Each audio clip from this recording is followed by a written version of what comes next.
CataractCoach.com, Cataract Quiz. Why miosis and AC shallowing? And why do you insert the blade so deep into the eye? Now, I had this on my Instagram. It got a lot of views. Watch carefully. Look, ready? Here's the para. And so far into the eye, and oh, pupil comes down. And what happened here?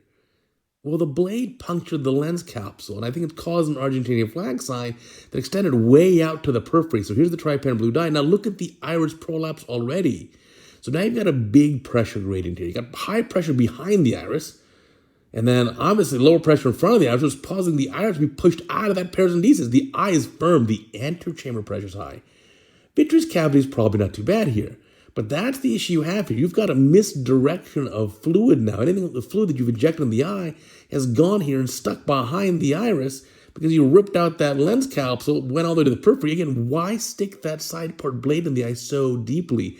You got to be able to be a little more controlled here. Now here, I don't like this idea. I don't think it's a great idea. You're doing a blind stab, pars plana, probably 3.5 millimeters back, trying to aspirate out some fluid. You probably didn't get a whole lot. Probably not a whole lot happened here, right? You still have the iris prolapse.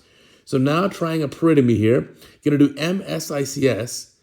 So let's see, do a little bit of cautery here. Once you get this big incision done, there's, okay, more viscoelastic on the cornea. And now don't keep inflating it here. See, you just get more iris prolapse. You don't want to keep inflating it here. Let the AC pressure be low.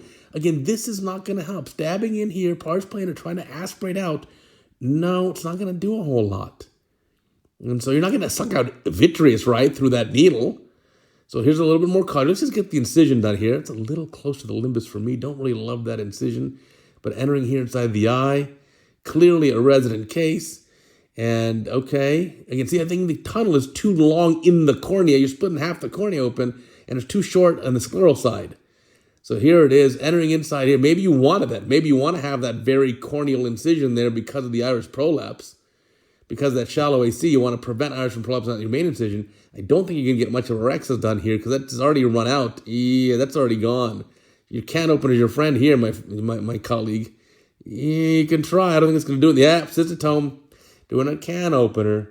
So again, the problem here, I think, is all stemmed from the beginning of the case here where you stuck the side port blade in the eye too far. Don't use such a long blade, and if you do, you've got to understand where it's going inside the eye here. Now, leave a comment below. Do you have any suggestions here? I put this up on Insta. We got a lot of comments. I think this video got 100,000 views, and it got, I don't know, hundreds of comments. But what do you think is happening here? So here's the nucleus coming up. Now look, now that you release the pressure from behind the iris, look what happens. Zero iris prolapse. AC deep, AC fine. So I think the issue here was fluid misdirection. You trap fluid behind the iris. So whether that's in the bag or, well, you know, between going through zonular or gap, who knows? But now getting this nucleus out here, again, be careful. Here's the Simcoe. Sometimes people like Simcoe. Clean that up a little bit. And see, now look. Oh, there's blue dye in the vitreous cavity. What does that tell you? So that tells you that initial rip in the lens capsule may have gone all the way out to the periphery past the lens equator. Or maybe there's already some zonulopathy. When you put the dye in the eye or the anesthetic in the eye, it already went back to it because you have blue dye in the vitreous cavity right now. So that clearly is a big hint. Now leave a comment below. What do you think happened? Here comes the IOL, a little bit caught up in the iris. Let's get that in the bag if we can. Looks like a single piece PMA lens.